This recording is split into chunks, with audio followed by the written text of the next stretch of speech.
مولاي صل وسلم دائما ابدا على حبيبك خير الخلق كلهم جاءت لدعوته الاشجار ساجدة تمشي اليه على ساق بلا قدم مولاي صل وسلم دائما ابدا على حبيبك خير الخلق كلهم.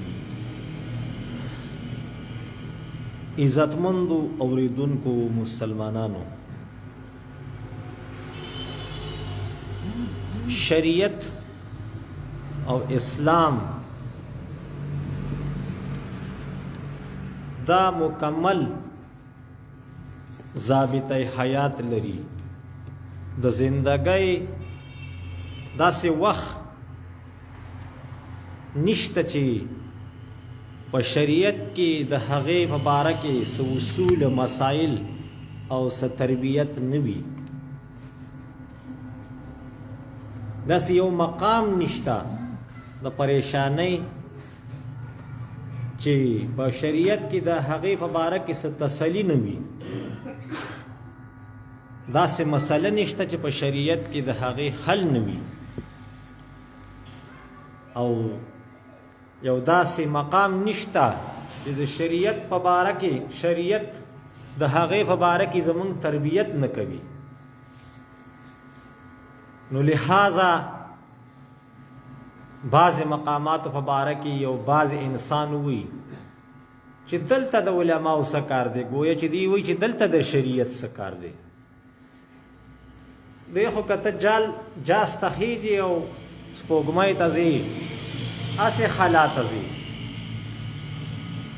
نو د لمنې نه دې رانیسي چې ګورې د ځمکې نه چې په بره ځې، نو بیا دا مسله ده. په هوا کې موس کوي نو په کومه طریقه به کوي، ها، وغیره وغیره. نو لکه بعضې ملګري داسې وي چې لکه د علماو د سیاست سره سویمه ده، لکه سیاست خو کار د علماو دی. دغه خو یو داسې مقام دی چې د هر مقام نه د دقې ځای نه اډر جاری کیږي. نو ګورې به چې د شریعت څه اډر دی چې د دې ځای نه په مقاماتو کې گویا ادارو کې او افسرانو او مشرانو ته جاری شي. د قرآن پاک څه حکم دی؟ نو دا خبرې ټولې بې ځایه دي، ها، چې یو ځای کې یو سړی خپل ځان د علماو نه مستغني کړي چې په ما کې د چا څه کار نشته او د دین نه رهنمایي نه اخلي، بس وي زما خپله خوښه ده. گویا چې دی وي چې په شریعت کې د دې مقام په باره کې څه تربیت او مسله او گویا حکم نشته، نو دروغ وي او غلطه خبره کوي. نو داسې یو مقام یو انسان نشته چې هغه د شریعت نه مستغني وي. حتی چې د سادهګانو او د لیونو ابن نارمل غیر مکلف د هغوی په باره کې پکې بلا مسایل دي. یو انسان یو داسې حالت کې وي چې پته یې نه لګي چې نارینه دی که زنانه دی، د هغه په باره کې مسایل دي. نو داسې یو مقام نشته، داسې یو حالت نشته، داسې یو وخت نشته چې په هغې کې ته د شریعت نه مستغني شي. حتی چې تیره جمعه مونږ دا ویلي و که ته یوه نیکي کوې نو په نیکۍ کې به هم دا سوچ کوې چې د خدای پاک اجازت شته او که نشته. ته د خوبه راپاڅې دی، ته خو زه خو دمه یم چې یو 20 رکاته وکړم او شریعت وایي چې نه، دا خو بانګ ویلی شوی دی، تهجد ټیم ختم شوی، بس مختصر 2 رکاته سنت به کوي، قل یا ایها الکافرون، قل هو الله احد، او بیا 2 رکاته فرض، بس نور نشي کولی. نو که ستا ډېر اړه کېږي او که ستاسو خیالي، نو مونږ په نیکو کې تپوس کوو، یعنې سم کار کې د شریعت کې چې کوم جایز کار وي، چېرې دا وکړم او که ونه کړم. ګناهونه اخو یا یو سړی کوي او یا یې نه کوي، ها، نو چې نه کوي خو خبره ختمه او که کوي نه په باره کې څوک تپوس نه کوي چا نه چېره دا کار وکړم که ونه کړم ده ته پته ده چې دا نه دي کول پکار خو دی یې کوي. نو په یو نیک کار په باره کې چې تا ته څنګه مشوره میلو شي چېره دا وکړه یا مه کوه نو د هغې مطابق به چلیږي. بیا څومره ډېر کارونه داسې چې د هغې کول ټیکي جایز وي خو موږ ته خپل کشران او بچي منع کوو که نه منع کوو. نو دا د دې خبرې دلیل دی چې په نیکۍ کې به هم د شریعت نه اجازت غواړې. ستا یو مناسب کار دی جایز کار دی نو د شریعت کې به ګورې چې څه طریقه ده د دې ته 1 لفظ او 2 لفظ نو چې کومه دعا به وایي ها کومه خپه به مخکې کوي کومه خپه به وروستو کوي ها. نو داسې یو ځای نشته داسې یو وخت نشته داسې یو انسان نشته چې شریعت د هغه تربیت نه کوي د هغه ضرورت نه پوره کوي د هغه په پریشانۍ کې د هغه تسلي نه کوي ها کوي.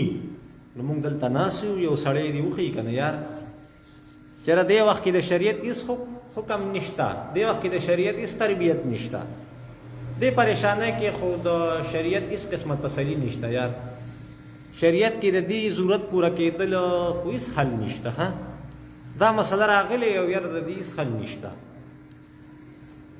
یا ګینې د چاکور د شریعت نه مستغني دی چې یاره بس که یار څنګه زندگی تیری یا شریعت د کور په باره کې څه نه وایي چې ښځه خاوند به څنګه زندگی تیری او د بچو تربیت په باره کې څه نه وایي د مور پلار د ادب په باره کې څه نه وایي که سورلی ته ورخېږي دې کې څه نه وایي پوه شوې که نه داسې څوک نشي ویلی. یا یو محله د ګاونډي په باره کې خو یاره شریعت څه نشته دا څوک نشي ویلی ښه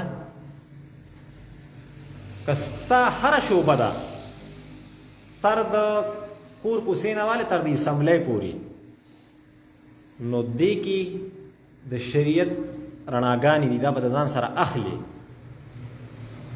دا ځکه چې مونږ دنیا ته د همیشه پاتې کېدو دپاره نه یو راغلي ها ایا چې ته څه غواړې بس هغه به کېږي بلکې چې الله تعالی څه غواړي او د کوم کار ارادو کې صرف هغه به کېږي. چې موږ د یو کار اراده وکړو د خدای پاک اراده شوي نو چې هغه وشي موږ ته پته ولګي چې د خدای اراده وه او که ونه شو نو موږ ته پته ولګي چې نه وه مخکې موږ ته پته نه لګي چې اراده شته او که نشته خو دا عقیده به لرې چې دنیا کې څه کېږي د خدای په اراده کېږي مخلوق د خدای پاک د ارادې نه بغیر هیڅ کار نشي کولی ها. نو دې څه له پیدا دی دې د الله تعالی عبادت له پیدا دی ها انفرادي او دی څه له پیدا دی چې دی به یو اجتماعي اسلامي معاشره جوړوي د دې کې به یو خلیفه مشر به وي پوه شوې که نه او دا به یې پکې دا به یې پکې او کشر به یې پکې دا اجتماعي قرآن پاک د دواړو بیان کړی چې انی جاعل فی الارض خلیفه زه په ځمکه کې خلیفه ګرځوم یعنی آدم علیه السلام پیدا کوم د مخلوق کې د انسانیت د هغې شروع کوم ښه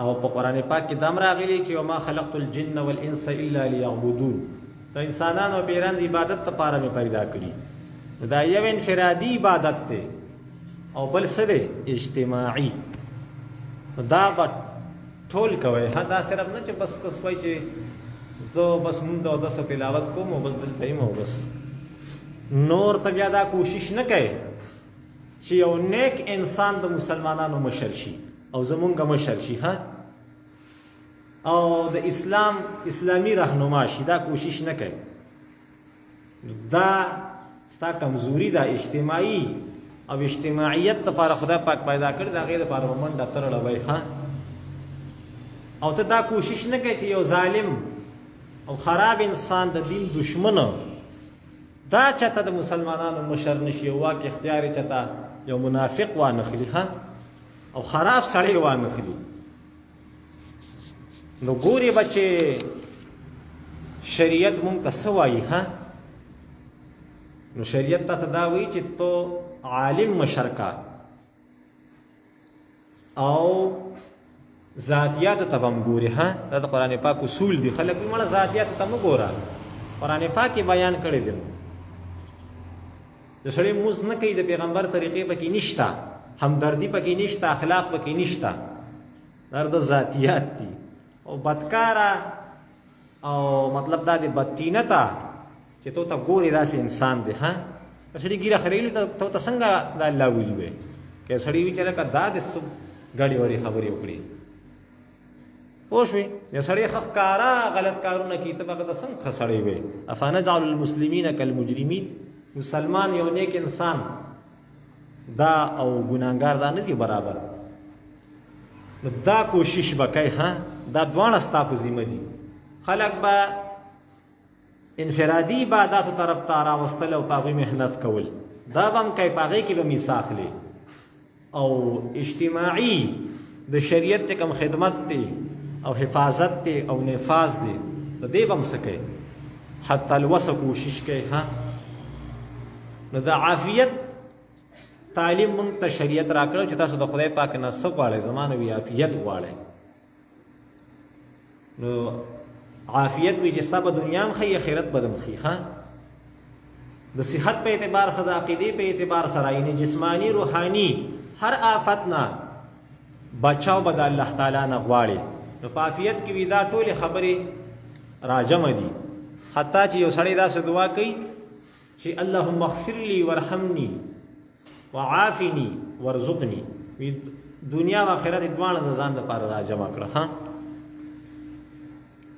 او د دې لپاره به مناسب چې ستا نه څه کېږي هغه شانتې منډه ترړه به ولوخې. ها که یو سړی حدیث شریف کې راځي چې تاسو د خپل ورور مدد وکړئ، که دی ظالمي او که دی مظلومي. نو صحابه کرام وایي چې مظلومي به دې خو پوهېږو، نو چې ظالمي نو څنګه به مدد کوي، د ظلم نه یې منع که. ها نو د ځان دپاره به هم عافیت غواړي، د بل دپاره به هم عافیت خوښوي او غواړي به یې وله. ها کنی بیا خو سړی کامل مؤمن کېدی نشي.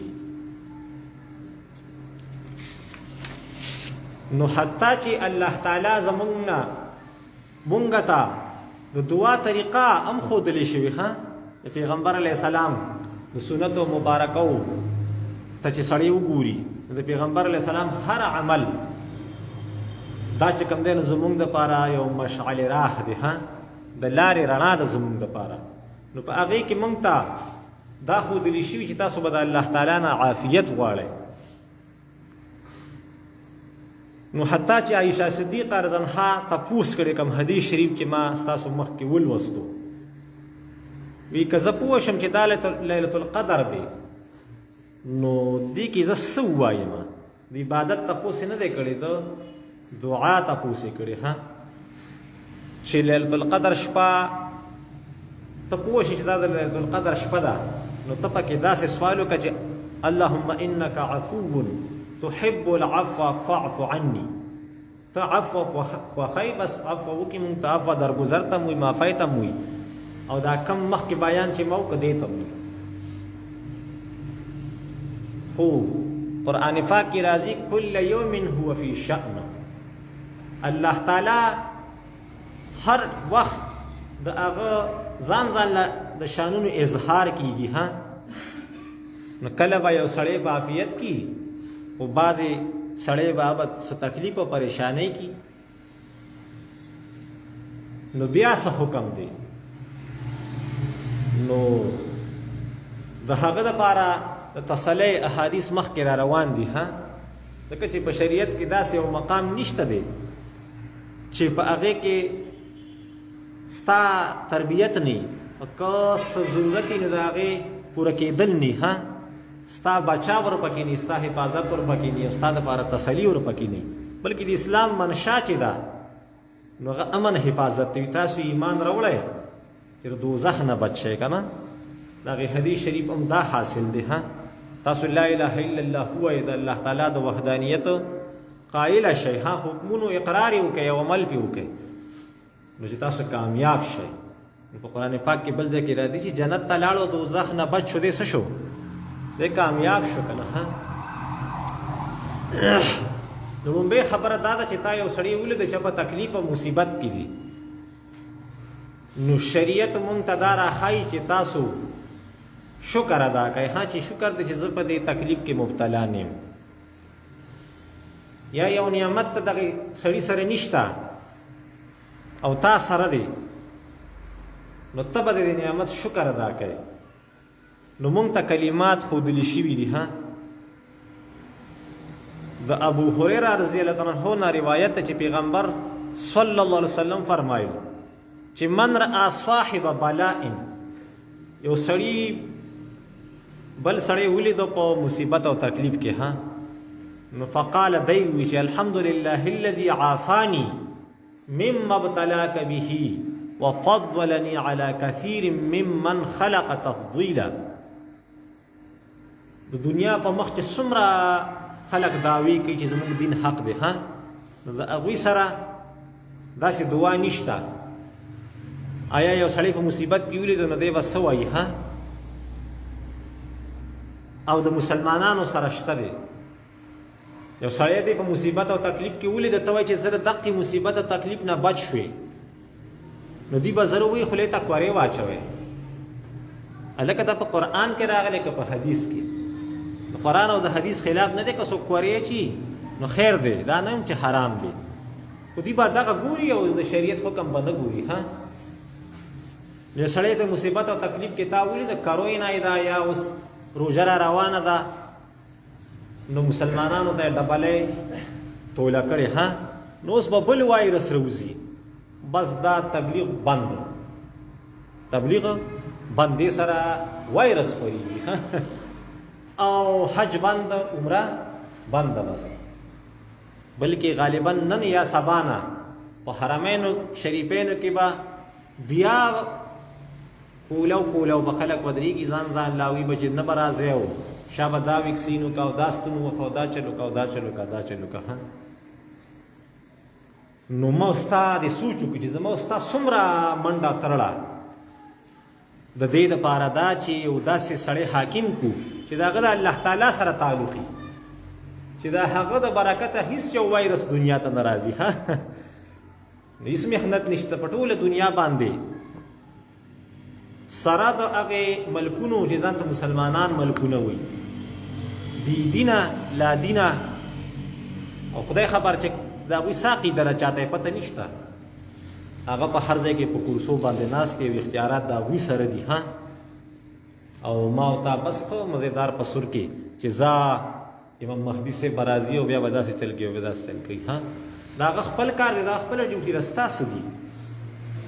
دا اوس پته نشته چې کومه محکمه کې چې قاضیانې مشر کړی دی. ها د دې ډېر لوی اثر وي چې د کور مشر نیک انسان وي، د محلې مشر نیک انسان وي، د ملک مشر نیک انسان وي، د دې ډېر لوی اثر وي. ها بلکې چې سړی مطالعه وکړي او تاریخ وګوري اسلامي، نو داسې ښکاري چې څه راځي که نه رومبې ګوري لکه چې دوی کې داسې د مقابلې څوک شته او که نشته دی. نو هغه ځای نه مخکې مقابله کېږي او د هغې نه وروستو بیا ټول قوم او خلکو سره خواریږي. ها نو به هر خالته سړی په مصیبت ولید، په کرونا کې دی یا بل څه مصیبت دی، نو ته وایې چې زه د دې مصیبت نه بچ شمه، نو شریعت څه وایي؟ ها نو دا دوی خو به تا ته تر وایي کورې واچوه، د سړي د خواله مه ورځه. حالانکې تا د مسلمان سره لاس میلو کو، سلام علیکم کې او دا کمې پورې چې تاسو لاسونو لاس کې ورکړي داسې دا مصافحه چې ورته وایي، نو د هغې پورې وي ګناهونه ریږېږي. ها حالانکې ګناه د وایرس نه زیات خطرناک شیز دی. ها پوه شوې که نه؟ نو دوی به تا ته ضرور وایي چې کورې واچوه، ها او دې سړي له خواله مه ورځه، او خدای خبر چې ده کې کم جراثیم دي او داسې او داسې. نو ګورې عظمت، انسانیت، ادب دا صرف په مسلمانۍ کې دی. ګورې ښه چې د دې نه وځي بس خرابېږي، بس کورې به درته اچوي بیا. ښه بلکل بس څاروي د نه جوړوي. حالانکې د مسلمان جوټه وي د مسلمان دپاره دې کې څه ده؟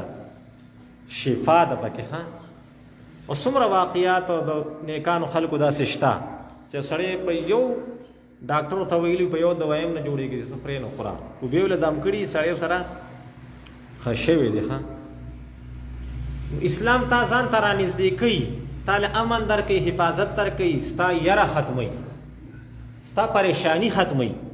د چې مونږ څومره زیات یریږو د خدای پاک نه بغیر د نورو شیزونو نه، هر سړی دې سوچ وکړي دونه د ایمان کمزوري ده. ګورې ښه چې د خدای پاک نه علاوه مونږ د خدای پاک نه خو نه یریږو. څوک یریږي؟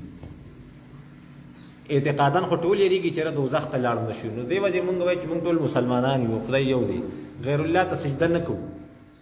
خو د وایرس نه یریږو او د ګناه نه یریږو. ها د وایرس نه د بچاو دپاره مونږ خپل اسلامي طریقې ورته پرېښودې چې بس دا وایرس را نه شي زه مړه نه شم. لکه بس ستا کله پوره بیا نه پاتې کېږي. ها نو سړی دی پس مصیبت ولید او تکلیف نو د زمونږ دا دعوه ده د مسلمانانو چې یاره اسلام ته امن درکوي، حفاظت درکوي. نو په دې مقام کې د حفاظت څه شته که نه؟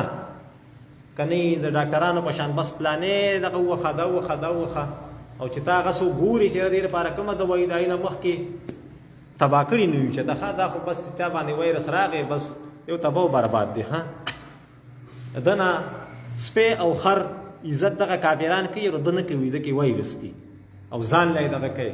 خو جندونی په قبر کې بند کي ګرم قبر په هغه د هغسې سا نه راځي او بس اشته سوله بنده کي. ها که ایمان پکې نه په زور شهید کي که نه. خو بهر خل د اسلام نه علاوه څومره دینونه چې دي یا څومره ذهنونه چې دي چې ایماني او اسلامي نه وي، نو دی به بس صرف ډر او خوب په تا کې پیدا کوي. ها او ایمان لومبې تا ته د امن خبره کوي، د حفاظت خبره کوي، د ادب خبره کوي، د اجتماعیت خبره کوي، د محبت خبره کوي. ها نو یکدم دوی نفرت پیدا کی چې دا وایرس دی او دې ته ور نشي. ښه د په مخ کې خبرې ونه کړي، د سره خبرې ونه کړي، د ته ګورم او دی تا ته نه ګوري او داسې چل دی او داسې. نو شریعت څه وایي؟ نو تا یو سړی په مصیبت کې ولیدو، که هغه کرونا وایرس دی او که بل وایرس دی او که بله بیماري ده او که هر څه تکلیف دی، هر څه پریشاني ده، که جاني ده که مالی ده که هر څه ده،